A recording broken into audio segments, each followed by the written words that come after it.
The area braced for the bad weather stretched from Cornwall all the way up to Cumbria, the whole west of England and Wales indeed. And it does seem at this stage to be the Cornish coastline, the southern Cornish coastline, which is taking and bearing the worst of the flooding. We're just hearing that there are big problems in Looe right now, popular fishing village, coastal resort that people go to.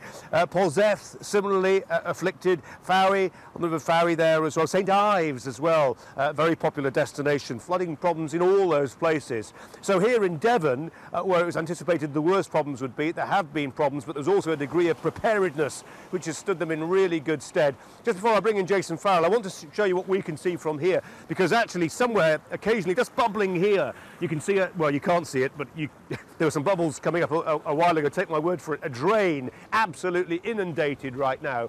And you can see some of those enormous waves crashing up against the sea wall there, and all the while the area being lashed by rain. But don't be fooled, the rain that we're all been afflicted by it in recent weeks is less of a problem than you might think. The rivers are bringing the water down from higher ground, it's then funneling out into the rivers and estuaries.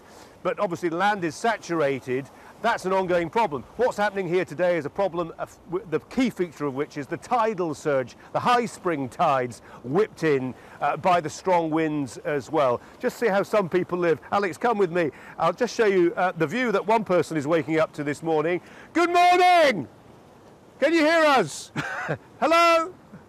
Give us a wave. There you go. Extraordinary, absolutely extraordinary. Let's bring in Jason Farrell. Jason, you were up here all night. They were ready for this. Yeah, they were ready and they were planning for it, but they did have that little bit of scepticism about whether it would be as bad as was predicted. Obviously, they were concerned, the Cobra meetings with the government getting together, severe weather warnings, 14 of them down here in the West Country. So this is clearly the area that's most likely to be at risk. But it seems that the conditions, the one factor that might have made it worse here was the wind. If it had been northeasterly, but it was southwesterly, and that seems to have helped Ilfracombe.